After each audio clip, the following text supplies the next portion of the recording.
I remember on my 27th birthday, I got laid off from a startup. And so I decided to just book a one-way ticket to Panama City in Panama, and then went down to the San Blas through a boat, and then came to Colombia, and then did a 4.5 month throughout South America. So I'm like, okay, how do I repeat this?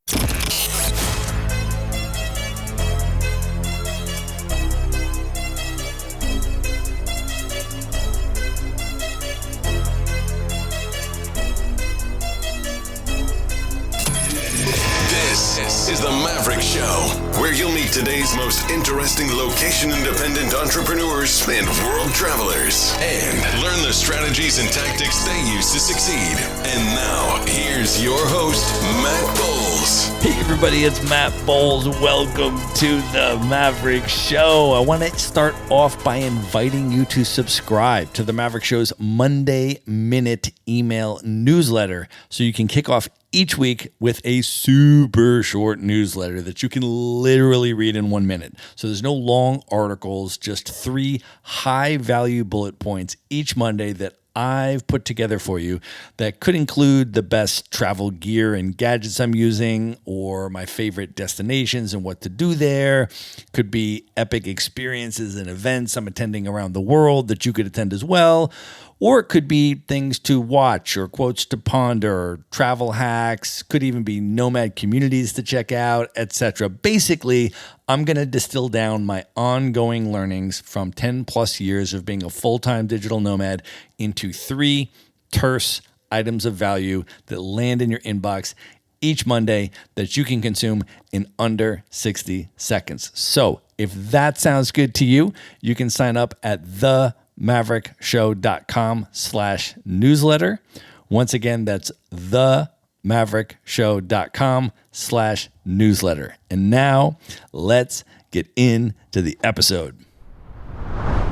My guest today is Ranika Koneru. She is a location-independent entrepreneur and the founder of Cloud Connections, a niche travel company that enables digital nomads to experience the world's most epic cultural festivals, ranging from Carnival in Rio to Loy Krathong in Thailand to the Holi Festival in India. Cloud Connections enables digital nomads to immerse in vibrant local experiences, learn the history and cultural significance of each event, and directly participate in some of the world's most legendary cultural festivals. Originally from Texas, she has been a full-time digital nomad with no base for over 3 years and has now been to over 50 countries. Ranika, welcome to the show. Hey. Let's just start off by setting the scene and talking about where we are recording from today. Unfortunately, we are not in person, but we have agreed to make this a virtual wine night. So let's also talk about what we are drinking. I am actually in the Blue Ridge Mountains of Asheville, North Carolina, on the east coast of the United States today. And I have just opened a bottle of Malbec from Cahors, France. So I'm going to be drinking through that during this interview. But where are you, Ranika, and what are you drinking? Well, I am sharing a mountainous background just like you. However, I am on the other side of the world in Bansko, Bulgaria, which is a couple hours away from the capital, Sofia. And I'm here for the Digital Nomad Festival, Bansko Fest, which has been amazing so far. Second time back. And I'm currently drinking Cabernet Sauvignon, and it is from Bulgaria. And Bulgaria is an amazing wine region. It is. A lot of people in the United States are not familiar with Bulgarian wines, and I don't know them intimately, but Bulgarian is definitely a major wine producing country. And when I was there last year, when you and I met at the Nomad Fest last year, I was using one of my all-time favorite digital nomad apps that is on my phone. It's called Vivino. And what I love about this app is you can wind up in any country in the world where you know nothing at all about the wines. Like, just drop me in Bulgaria. I don't know about Bulgarian wines. What the app allows you to do is you just go into a store and you just open up the camera feature on this app, and you can literally take a picture of any label of any bottle of wine, and it will pull up in the app what that wine is. It'll tell you the grapes that are in the wine and the tasting notes and all this stuff. And then it will give you how many people have reviewed the wine and how many stars on a 5-star scale that wine currently has. And it will tell you the average price for that bottle in a store. And so this provides so much value to me because one, I can see which wines are actually going to be good, which ones have the really high star ratings. And number two, when you understand what the average bottle price is in the store, you can go into restaurants, for example, right? And you can be like, let me take a look at the wines on this list and see which one I want. And sometimes you can assess value, right? Because obviously restaurant wines are, of course, more expensive than the same bottle would be in the store. But is there a 2 times markup? Is there a 5 times markup? Which ones are you getting better value for? And so for me, it's been a quintessential app if you like to travel around the world and drink wines, and especially try wines that you know nothing about, which was the case for me when I was in Bulgaria, and I was able to use it to find some really good Bulgarian wines. But let's talk a little bit about your experience at the Bansko Nomad Fest. I was there last year. I delivered a keynote address at the Nomad Fest last year. You and I met, we hung out, and this year you went back and you delivered a keynote address at the Nomad Fest. Can you share a little bit about what led up to that experience, why you wanted to do it, and then how it went? Because you just did it today. I know, and I survived. It's so cool because something that I heard from your interview with Matthias, who's the founder of the Bansko Nomad Fest here, he was somebody that wanted to encourage first-time speakers to come onto the stage. So there was a process for interviewing earlier, I would say back in around the March, April timeframe. And I decided, why not try? And it led to this, and it led to creating a presentation and getting over a lot of the limiting beliefs and fears and realizing that I was able to accomplish something that a lot of people, including myself, found really scary. And yes, there's a lot of butterflies that were in my stomach, but it was amazing. So what was your process for preparing for this? So this was your first time getting on stage in front of a large group and delivering a keynote address in front of an audience. And that is widely regarded as the number one fear that most human beings have. And so for you, when you set out to say, I want to set a goal and I want to deliver a keynote address on a stage in front of an audience, and that was something that was important to you and you set out to do it, can you talk a little bit about once you applied and you got the opportunity, what was your preparation for that like? And then how did it feel once you finally finished it? Well, as far as preparation, I just realized I have so much valuable content and information to share with the, not just the nomad community, but like people that are trying to become or blossoming entrepreneurs and think skills that I've learned over the years. So I just realized creating that presentation and feeling, is this too much? Is every slide okay? Is it just going to be too wordy? And realizing that it's okay. If it's not wordy, will I remember all the different cues? So all these different things and elements that you have to realize before going in, especially as a new speaker, as somebody new into this that hasn't had this sort of exposure before. And then being able to practice, being able to share with friends, I think was really key, and having people support you that come out to your keynote. And I think having some of the familiar faces in the crowd just made things a little bit easier. And one of the things too that the MC and the tech people have shared, it's like, okay, well, remember, this is a community of people and they're here to support you and you're going to do great. Yeah, I think that's great, right? Being able to get into a speaking opportunity in an environment where you know you will have a supportive audience and you know you will have friends there. And then doing the prep work. You took this seriously, and I know that because you and I were talking during the course that you were preparing to give this talk, right? In terms of how much effort you put in to preparing a talk and then getting people's feedback on it and then rehearsing it and, you know, really taking it seriously to try to deliver that value and then going up and doing it. Now you'll review the video and you'll take notes on how that went. And then when you give your next talk, you know, you'll get your feedback and then implement that into your next talk and keep going. So yeah, I think that's awesome. I think that's really cool. And I'm so glad that you had that experience today at this event. And I think it'll lead to lots of other things. So that's amazing. Ranika, I want to go back though now a little bit and give folks your backstory and start there and then get into how your travel journey and your entrepreneurial journey and everything else evolved. But let's start at the very very beginning. Can you talk a little bit about your cultural heritage, where your parents are from, and then where you grew up? So I have a South Indian background. My parents moved to the States from India. So my mom came over in the 80s when she got married to my dad. And then my dad actually came over in the 1960s to rural Indiana. There weren't a lot of Indians at all at that time. And so it was really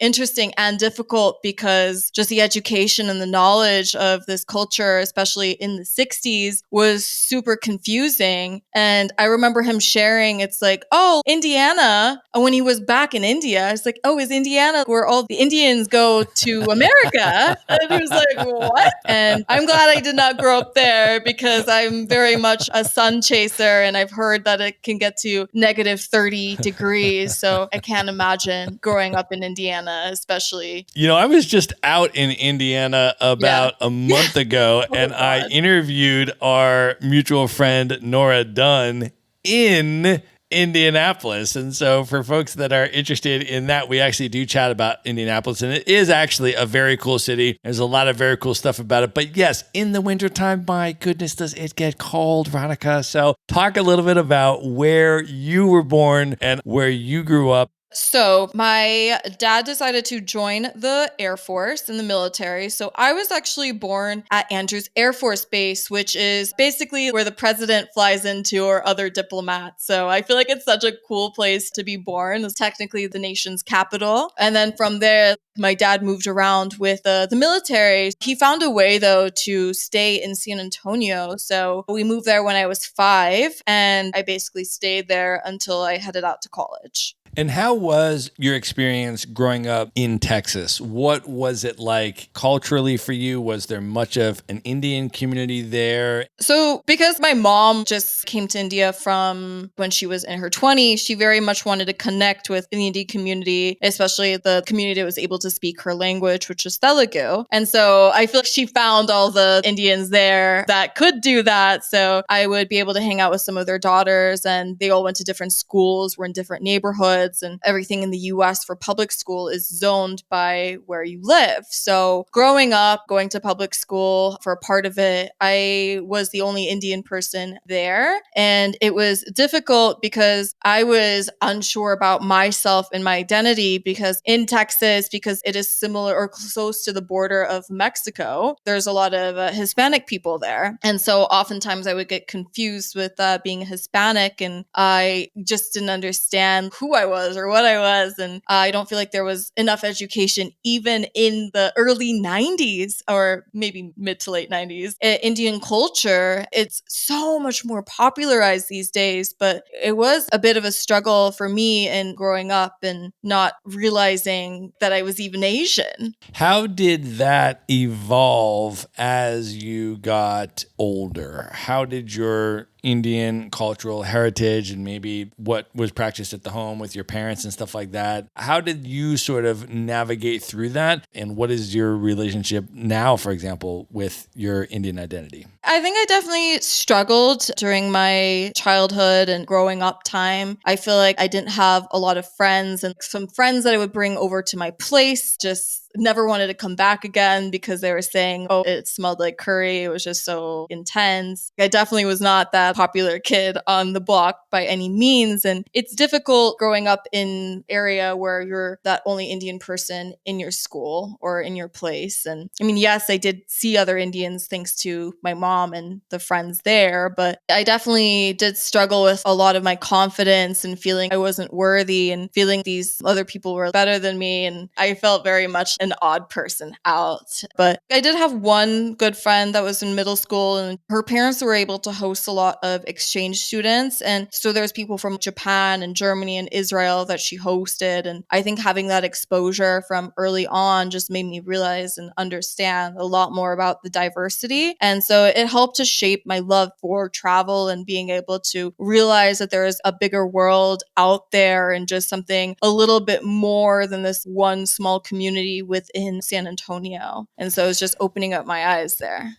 And how did your world travels begin? Can you sort of take us on that journey? I know you studied abroad in college. Maybe share a little bit about that and what the impact was on you. Sure. Well, I mean, I'd say first off, at 6 months, I got a passport to go to India. So a lot of my time when I was little was actually over there. I mean, that just felt so normal to me. But then in college, I was able to go to Spain at 19, and it was just so shaping to live and breathe and understand different culture and to actually get better at Spanish. Because Texas, because it's so close to Mexico, you always get Spanish lessons, but you don't really use that. And being in a country where you have to speak Spanish because your Spanish, even if it's basic, is better than their English, really pushes you out of your comfort zone to just talk to people. And of course, it's such a wine loving culture that it was so easy to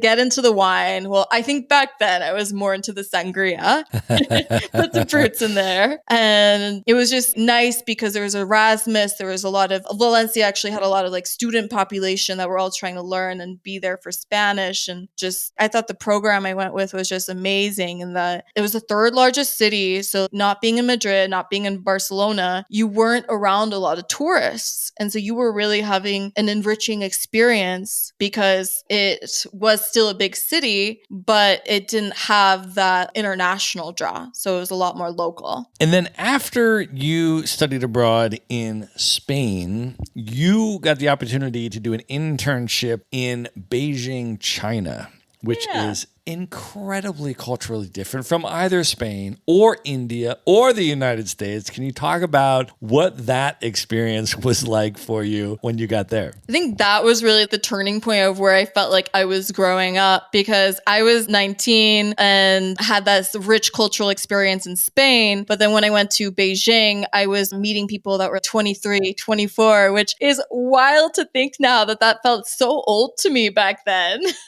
And I was learning these people were from England, Scotland, and people from Singapore, and just really being immersed, or like in France, Wales. It was so cool. At that time, I remember there was only a handful of Americans, and it was mostly with this program I did. And it was just super cool how much I learned and I grew from them. And it just really advanced myself in so many tremendous ways. And I just felt really lucky to have been part of that experience. That's amazing. And then you got to spend time in Korea as well, right? Yeah, I loved Korea. I loved Korea too. I went and I was in Seoul for about 5 weeks. I went down to Busan for about a long weekend, went up to the DMZ, to the border with North Korea, which was super politically fascinating to go and see that. My goodness. But what were your thoughts on Korea? How was that for you? So I was studying management information systems, which is a bit of a blend between software meets business. So it was more of a technology class, which Seoul and the rest of Korea is just really eons ahead of the world. So it was great to see that. We got to go to the different companies, Samsung and LG, and see their facilities and have the Korean hospitality shown to us, which they are such lovely people, especially like they love guests and they love hosting. And then going to the DMZ was really fun.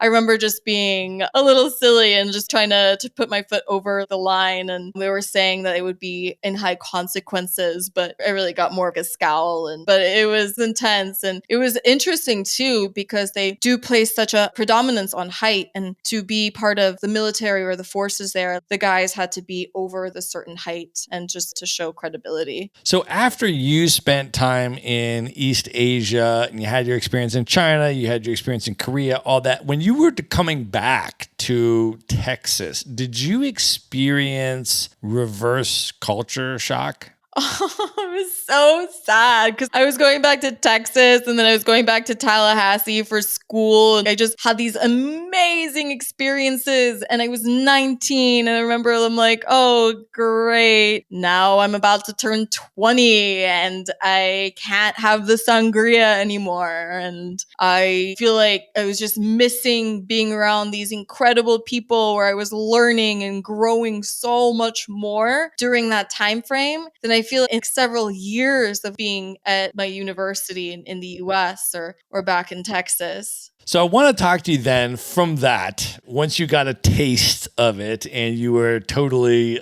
enamored and enthralled and invigorated by the travel experiences and the cultural immersion and all that kind of stuff, and you loved it, you wanted to do that. It was a little while between that time and you actually becoming a full-time digital nomad and traveling the world with no base and all that kind of stuff. Can you talk a little bit about that journey and the transition and how you eventually were able to become a full-time nomad with no base? Yeah, so I remember the year after, I had a really cool internship back in the nation's capital with the FBI. Had to do a top secret clearance. Felt like I was a big deal during that. But it was cool, but it just didn't feel enriching. And I knew that I always did want to travel. And I have done trips throughout the past, but the US is notorious for the lack of vacation time. And so every time I would go and try to save all my time and energy and money to be able to take trips. I was able to do Kilimanjaro, climb that when I went to Tanzania. I would say the perfect recipe to an amazing trip is having that bit of adventure, doing something monumental like Kilimanjaro, and then we did safari and then relax at the beach in Zanzibar. So it's like a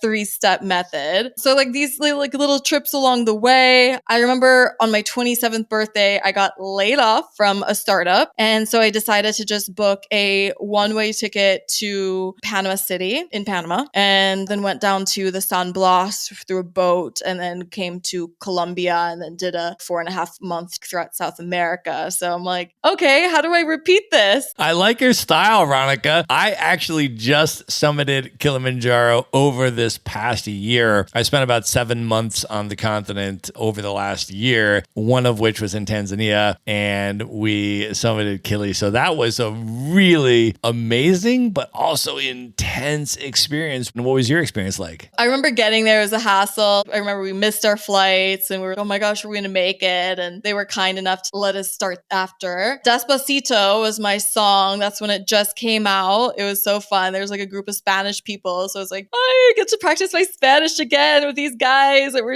hanging out. And it was a 7-day trek. I did the Mashame trek. And it was so cool to see all the different changes in the vegetation and the landscape. And I remember on summit day, it was so hard waking up at midnight, being freezing cold, just taking step after step. I don't know how long I can keep this up, but it's just one step in front of the other. I might pass out right here. We'll see. And just that summit push. But I remember the stars were so clear. It was insanely beautiful, frigid, but beautiful. And when the sun started rising, we saw Mars so bright. And it was oh, what's a red star? I'm like, oh, that's Mars. What? It's so clear from here. And that to this day is still one of the best, most reddest sunrises I've ever seen. And we got there just as it was rising at the top. That's incredible. Yeah, I did a podcast episode where I interviewed Tamara Abiyu, who summited with me. He was a guy I was traveling with at the time, and we summited together. And then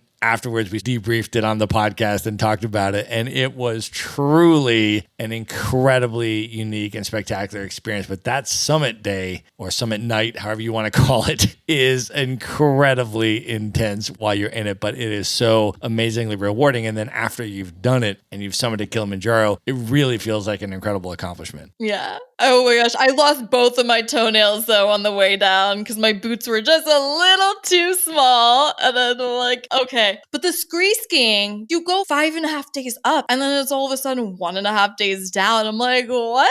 So let's talk a little bit about your nomad journey. You have been going 3+ years now with no base, traveling around the world, living your best life. Can you talk a little bit about some tips that you have for sustaining this lifestyle over the long term in a way that is exciting and joyful and fulfilling? Sustaining it, I feel it can be difficult for some people because it's hard to get into a routine. But something that I do in every single place is that usually I have in the past tried to get there on the weekends and then get everything kind of set up for Monday. But now I have more of that time freedom. So usually a lot of places, unfortunately, close things on Sunday. I usually Google research everything, where I'm staying and where the gyms are and finding ways to get into routine. Where's the co-working? Where's the coffee shop? shops and cafes. And I search all of that beforehand so that as soon as I'm there, I'm able to scope it out on Monday and get ready to go. And I do prioritize health and fitness while being on the road. And I think that making sure that you can do things that are your routine that you want to do back at home and finding ways to do that while you're abroad is super essential into maintaining this lifestyle. Because in the beginning, when I started, it wasn't like best for my health because I was just trying to drink a lot and maintain connections with other people. And it could get you in a rut. But if you're able to put these different structures in place and focus on your health, focus on building that routine with your business or your job while traveling, and realizing that sometimes, honestly, like I loved working nights because then you have the whole day to do activities. And it is such an untapped sweet spot. And I highly recommend trying that because when you have your whole day to do activities, it's also, you get to do cooler things that are more healthy. And then usually at night when you're working, that's usually when you'd socialize and you're maintaining these healthy habits. Totally agree. And I think also depending on what time zone you're in, and if you have any time specific work obligations, like if you're able to create a lifestyle that's completely asynchronous and you can just work whenever you want, that's ideal. But if you're not entirely there yet, sometimes you might have time obligations where you have to do something at a particular time on certain days. And then what you can do is you can just structure your life around that, whether it's working later and then doing more stuff in the day or it's some other thing. When you find yourself in another time zone, I remember one of the first times I went to East Asia, I went on the remote year work travel program, and there was a number of people on my program that were required to work American business hours. And we were in Malaysia for our first month. And so there's 12-hour time difference, right? And so if they were required to work 9 to 5 American hours, that's 9 p.m. to 5 a.m. Malaysia hours. But they wanted to do this trip so bad, and they wanted to experience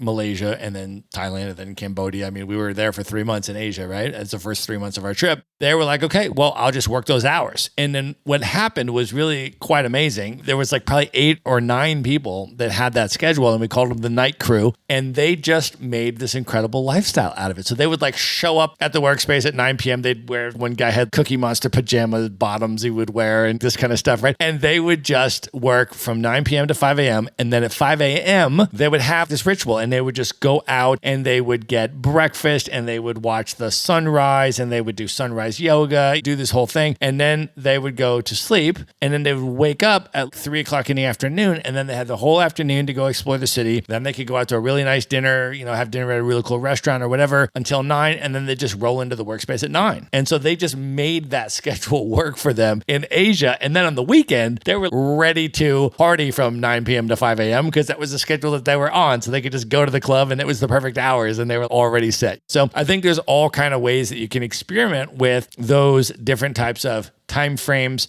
when you work, either because you need to and you're in a different time zone, or to your point, you just want to do it that way, even if you have the choice. And so I think there's so many options in this lifestyle. One of the questions that I get a lot though, Ranika, that I want to ask you about is people ask me about dating as a digital nomad. How the heck does that work? They ask me. And so now that you've been in this lifestyle for 3 years, what are your reflections and perhaps any tips you have about dating in the digital nomad lifestyle? Well, I would say that dating just in general as a topic is never easy, no matter if you are a nomad or are in a fixed location kind of lifestyle. And some things that I've learned as being a digital nomad is that the ideal situation is to find another nomad, because I have tried dating somebody when I was in Cape Town and have realized, okay, well, I like you, but you like Cape Town. You've rarely left this place.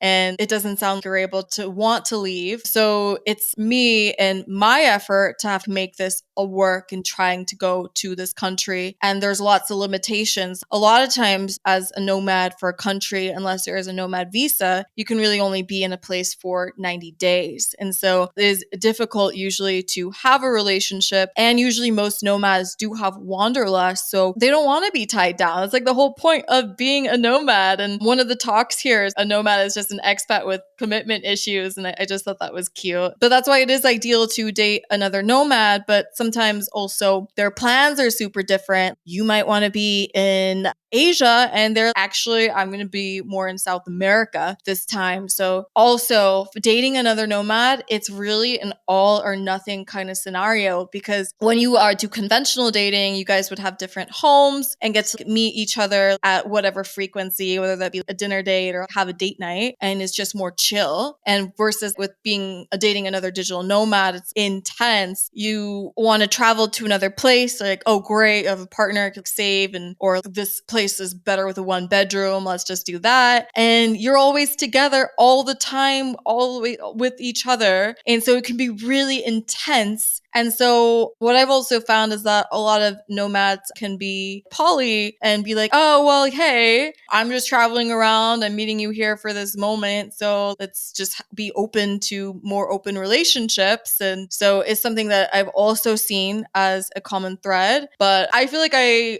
have poly friends and love poly people, but it's not something that has been for me. And that's also been a barrier and difficulty, because I think, again, if the whole commitment issues thing, but there are amazing digital nomad couples. And when you find them and you realize they're able to hang out with each other for so long, some recipes to success I've seen is they're together for 3 months and then they're apart for 3 months and they're together again, and they find a recipe of spending enough time and being together all the time in every moment, and then having that separation and being able to work on their own things. Yeah. And I find those digital nomad couples, and like you, Ranika, I am enamored with them. And I have actually interviewed both people in a nomad couple on the podcast. I remember, for example, Santiago Sosa and his wife, Vicky Zapata. And I was like, I want to interview you both because you're both amazing and brilliant and talented entrepreneurs and incredibly fascinating, well-traveled nomads. And you're married and you're business partners. I'm like, all right, I want separate interviews. I want each of your stories. I want each of your perspectives on how this came about and how this works, because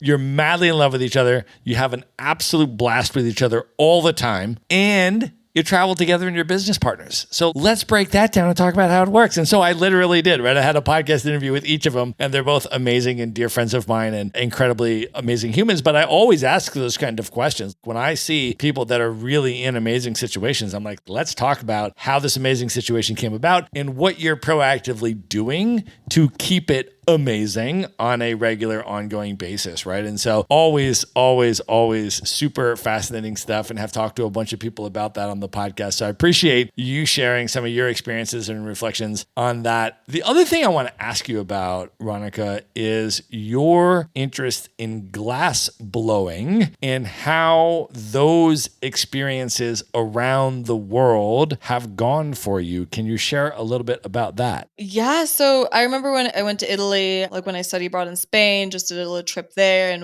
there's like the 3 islands in Italy, like with the Murano, Burano, and Verticelli.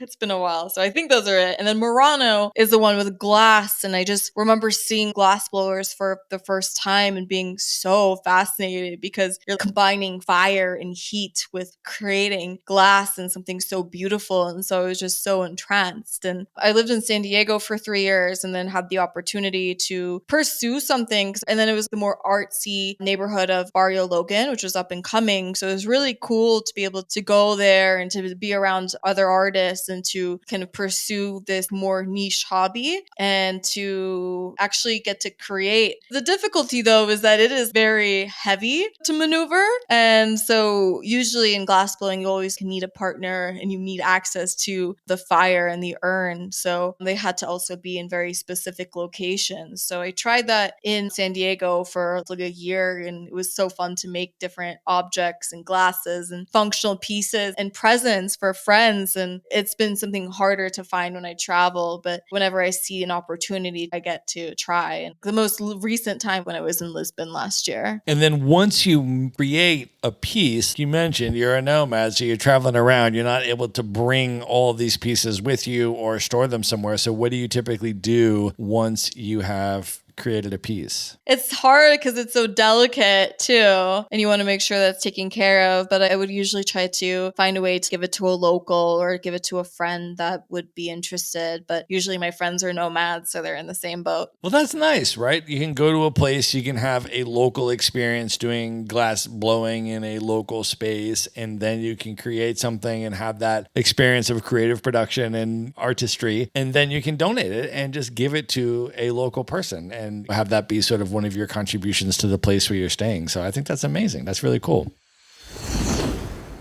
All right, I want to pause here to let you know that I have recorded a free video training for you on stylish minimalist packing, which teaches you how to travel the world with carry-on luggage only without sacrificing fashion and style. Now, I have been a full-time digital nomad for over 10 years, and I go to beach locations and ski slopes and dressy nights out and local cultural events, and I never check a bag. And my carry-on includes a 3-piece suit, a professional podcasting studio, an espresso maker, a wine aerator, and the list goes on. Now, I have been teaching workshops around the world at nomad conferences about how to do this, and I have finally distilled it into a 60-minute video training that I recorded for you, and you can watch at themaverickshow.com/packing. It's completely free. It's just going to ask you for your email, which will put you on to the Maverick Show's Monday Minute email newsletter list if you're not already subscribed. And then you can press play and watch the video. It's waiting for you right now at themaverickshow.com/packing. And now back to the episode.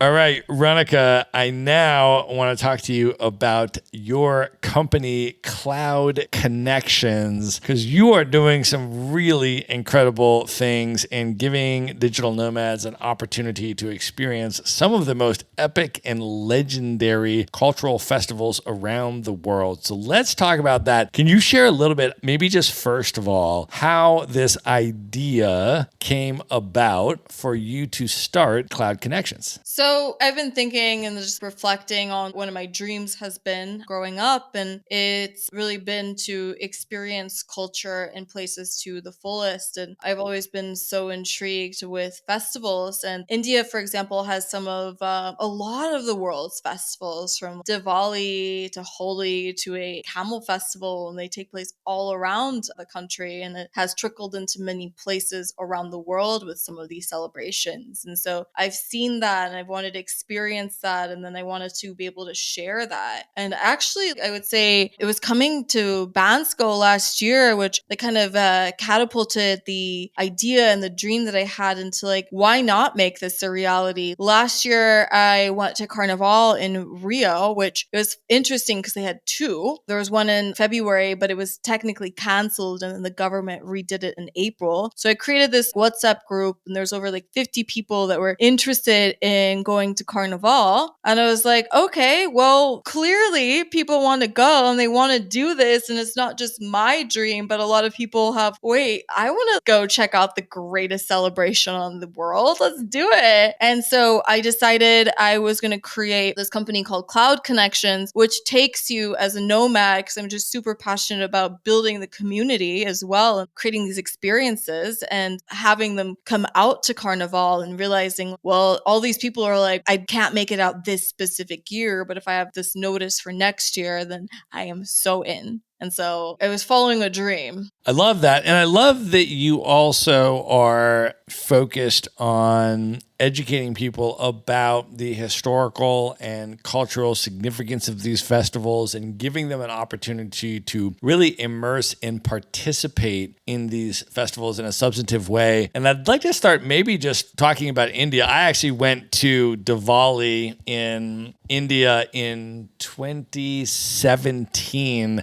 I went to the state of Punjab and I went to the capital in Amritsar, and I celebrated Diwali there in 2017. And it was so amazing and special and wonderful. And I just remember this. I was so struck and taken aback by the kindness of people there. Our Airbnb host came over to our place and he said, "Who will you be spending Diwali with? What family or friends do you have here in Amritsar that you'll be spending Diwali with?"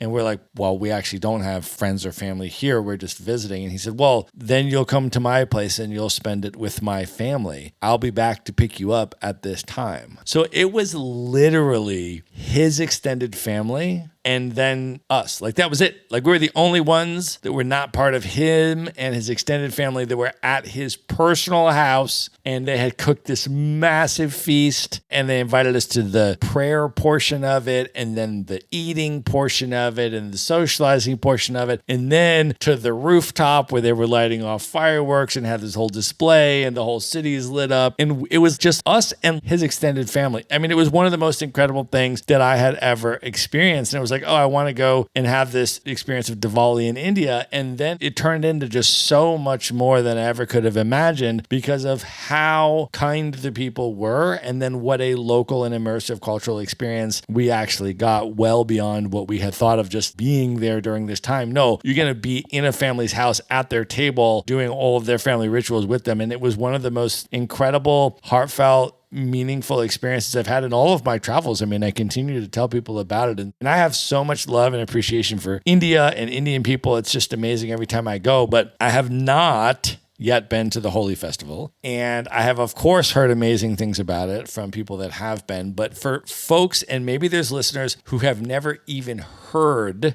of the Holi Festival in India, can you share a little bit about the significance of it, the historical and cultural significance of it, why it happens, what it means, but also what is it like attending the Holi Festival in India? What can people expect? So, like, the Holi Festival was born through a lot of different Hindu mythology, and it is a triumph of good over evil. So, like, classic tales. And it's particularly associated with the legends of Lord Krishna. And it's where he's playing with all the different colors with a different goddess in his village. And it's just fascinating because, like, this is one of like a couple legends. So it's either that one or there's like another story with somebody named Holika where the Indian mythologists are saying that's where the origins came from. But it's been celebrated for centuries, which is so cool about some of these cultural festivals is that some of them are new, but a lot of the festivals, especially within Asian countries, have been around for so long. And it just incorporates a lot of the different traditions similar to Diwali with having prayer and food and commemorating and sharing with family. And it's also the celebration of joy because it's the arrival of spring. So the Holi Festival next year is towards the end of March, but the dates do usually change, but it's like a time for renewing and rejuvenating and feeling good about life. And so that's pretty exciting. But the other cool thing is that India has this reputation of having the caste system and different barriers. So this festival allows people of any class or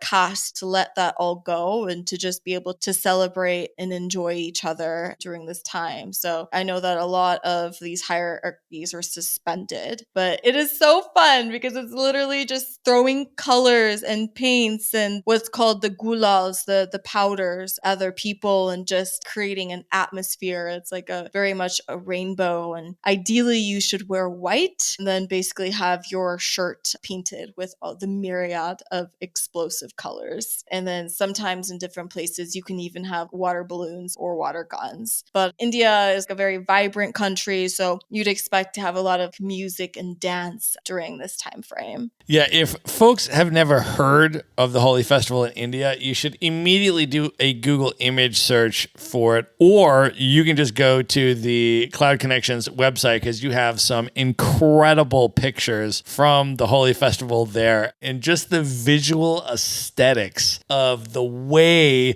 that everybody is just totally doused in colors, and it is just like this amazing, remarkable visual experience just from looking at the pictures. And so it is actually something that's super high on my list to do for sure. I have noted down the March 2024 dates, and I know that you are offering an opportunity for people to go there with Cloud Connections to experience the Holy Festival with you personally on that trip in 2024, which is going to be absolutely amazing. I want to talk about another festival that you also take people to in Thailand. Now, just for context, I have spent a number of months in Thailand. I have been numerous times. I've spent many months there, but I have not been to the Yipeng or the Loy Krathong festivals in Thailand. I have seen pictures, of course, but I have not yet been. So that is super high on my list. But for people that have never even heard of these festivals, Ranika, can you share a little bit about, again, the history and cultural significance of these festivals, what they mean, but then also the visual aesthetics when you're there? What does it look like? What is the experience like? Sure. So in Thailand, especially in northern Thailand or Chiang Mai, there's not one but two festivals that happen towards the end of the year. And with Yipeng, that is also the Lantern Festival, where you float lanterns. So it has origins within the Lana Kingdom, and you are able to float lanterns that are made with bamboo. And the coolest part about this is that it's about releasing your misfortunes and negative energies into the air. And this was something I wanted to tie in with wellness and being able to let go of things that no longer serve you and just having more of a healing experience, because that part of Thailand is also really known for meditation and having like monks, and then of course being world renowned for their Thai massages. But it's also able to bring in a lot of good luck and happiness for the upcoming year, since it is taking place close to the end of November or closer to January. And then the Loy Krathong Festival, which is so amazing because you basically get two festivals in one. It takes more place on a lunar calendar, and it's the full moon of the 12th lunar calendar month, which usually is in November. This time around, it happens to be that way. So it ties really well together. So it's a really lucky opportunity. This one has more traditions with the Brahmanic tradition of respects to the river goddess. So what you do is you craft a boat, and you can work with the locals to do this. I have an experience. We're going to meet some of the artists in Chiang Mai and then be able to learn from them and these local artists, and then craft a boat together to float down the river. And so Loy literally means float, and then Krathong is a lotus-shaped vessel where you're able to place a candle in. And people from all over come to gather around the river. And here in Chiang Mai, it's called the Ping River. In this way, floating with this candle is a way to pay respect to Buddha. Well, one of the things that I really, really love about the way that you have structured these trips and the opportunities for people to experience these festivals is, number one, you're doing it with a level of historical and cultural education, and you're helping people to participate in these festivals respectfully and appropriately, and also to have a complete blast while they're doing it, right? So to learn about it and also to have an incredibly good time while they're doing it, and to be able to cater to the digital nomad community who also needs to have good Wi-Fi in the accommodations while they're at these things and everything else. And so you've really attended to all of these different aspects in terms of giving people a really substantive way to immerse in a respectful way, to participate fully in these festivals, and to have an amazing time and create an amazing memory. So I love all of that. Can you share a little bit about what the upcoming opportunities are for people to participate in these events, and what the itineraries are like that they can expect if they were to participate in a Cloud Connections event? Sure. Sure. So we have the upcoming one for the Yipang and the Loy Krathong festivals in Chiang Mai starting in November 23rd up until December 2nd. And it is going to be an incredibly immersive experience. I've got some locals there in Chiang Mai that are going to help us understand a lot of the different traditions. And then, of course, being able to communicate with Thai. So we get to really immerse with that local culture, which I think is so important for nomads because sometimes you get into a bubble. What you were sharing with your story in India is having somebody take you in and feel part of their family is something that words can't describe. So that is what I'm trying to do and share with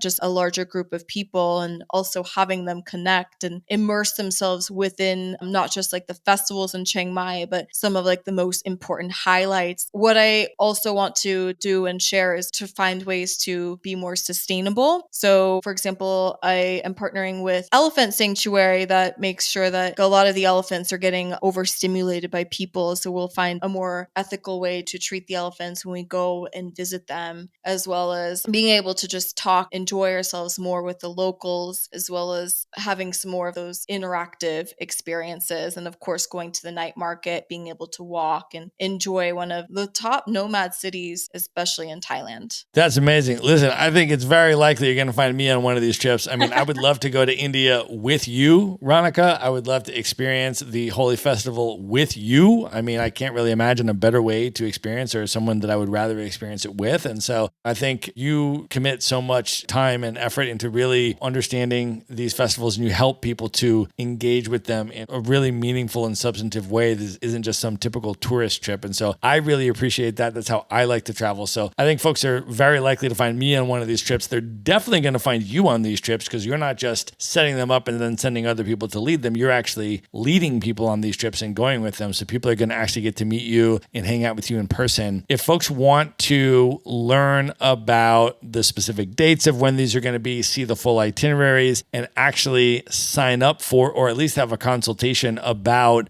going on one or more of your upcoming Cloud Connection trips, how can they connect with you, and can you give them a little bit of a discount for being a Maverick Show listener? Oh my gosh, of course. You have to for the Maverick Show. Would absolutely be delighted to do that. And if you're interested, then yes, I do have a website. It's called cloudconnections.co. If you head there and can look at the upcoming trips, and you can apply now. And so that'll just share some different preferences that you have with your interests. And then you can go ahead and book a Calendly call with me. And then we can just go through some of your questions and get you booked in. And what I'm offering is a special discount, is where there's like a referral code or affiliate code in the Calendly link. When you call, you just place the code Maverick for the Maverick Show, and then you'll be able to get an amazing discount. Awesome. So we are going to link that up in the show notes. You can use the discount code Maverick in the registration when you sign up for the call, and there you will get and lock in your discount. So that's amazing. Ranika, I want to ask you a couple more questions in terms of just overall reflections on your nomad life and your life of travel up to this point. When you think back on all the different travel that you've done, 50 plus countries you've been to, and all the experiences that you had, what impact do you think that all of that travel has had on you as a person? I just feel so lucky. And every time I'm able to have the opportunity to see a new country and experience a new place, I also realize so much of the similarities of the world. And you feel that when you go to a new place, it's going to be so exciting and different. But then you see how some of the people are, or how some of the locations are. And it just makes you feel like reminiscent of another place. And it's incredible how you can start feeling the more you travel to new places, the more relatable they are to others, and feel like it is very much a small world. And why do you continue to travel? Why are you so passionate about this yourself and supporting and helping other people into doing it today? What does travel mean to you? What travel means to me is the ability to break down barriers, especially now in this world that's more connected than ever, and learning and exposing myself to other people and then having them exposed to me so that they understand where I'm coming from. They're able to understand places and people from Texas or from the US are like this, and just being able to continually get educated and then educate people in all sorts of different walks of life. I love that. All right, Ranika, at this point, are you ready to move in to the lightning round? Let's bring some thunder while you're at it. Let's do it. The lightning round. All right, what is one book that has maybe significantly impacted you over the years you'd most recommend people should read? I absolutely love You Are a Badass by Jen Sincero. It was probably the first kind of motivational mindset book that I've read. And it was just the writing and how she is able to just cuss and swear in it. It was just like, hell's yes, I am a badass. Let's go. And it is very beneficial. All right, what is one travel hack that you use that you can recommend to people? Okay. Always, always, always carry multiple copies of your passport picture, because I lost my passport in Amsterdam. In the process, I was bawling, crying. And I'm like, I'm never going to be able to go home to America. I don't think Amsterdam wants me because I'm almost about to run out of Schengen days. How do I do this? So we had like an emergency service, and having a picture of your old passport really helps to speed up that process and get home. All right, Ranika, if you could have dinner with any one person who's currently alive today that you've never met, just you and that person for an evening of dinner and conversation, who would you choose? So I would choose Pamela Reif. She is a German fitness influencer, and I have been like following a lot of her different workouts. It's always something, it's been 10 to 15 minutes and been super easy to do while traveling, and you get into the workout right away, and it's something that I prioritize while on the road. So I just admire her ability to be consistent and always find new ways to motivate and to share those workouts. So I would love to get to meet her. Okay, knowing everything that you know now, if you could go back in time and give one piece of advice to your 18-year-old self, what would you say to 18-year-old Ranika? Oh, so young. And I think that I cared so much about what people thought about me at that age. And the confidence I had was nowhere near where it is now. So to like go back and realize who gives a damn what other people think, you are amazing, and that you need to find that way in life on your own, and you don't have to go with the flow. Like you go on your own terms. All right, of all the places you have now been in the world, what are 3 of your top favorite destinations you would most recommend other people should definitely check out? As far as countries, I would say Spain was the most impactful because where I grew a lot, and there's just so much diversity in place there. So definitely Spain. And then I really appreciate Mexico. Like being in Texas, I was like, psh, just in my backyard. But there's just so much to see and do in like so many different cities. And I underrated it. It's just beautiful. And I also loved Croatia. I celebrated my 30th birthday in Dubrovnik, and I was just charmed by the city walls, and also a big Game of Thrones fan. So it was just like, oh my gosh, I'm here in King's Landing. This is amazing. Amazing. Good picks. All right. Ranika, last question. What are your top 3 bucket list destinations? These are places you have not yet been, highest on your list you'd most love to see. Okay, so I'd say New Zealand because I've just heard the scenery is breathtaking, and I heard it's a great place for zorbing, which is basically being in a hamster ball running around. And then Bhutan because they are some of the highest peaks in the world, 8,000 meters and untouched. And the country is measured by gross domestic happiness. And I'm just fascinated to understand that culture. And it's one of the most dangerous airports in the world to fly into. So I feel like it'd be really exciting. And then I'm really fascinated with North Korea. I've literally been wanting to go ever since I went to South Korea, and I know it's not a place currently allowed to go for Americans right now, and a lot of people might think I'm a little nuts for wanting to go there, but I am just purely fascinated and want to understand that country more. You know, you and I have some mutual friends that have been to North Korea, including the podcasting living legend Pale Bo,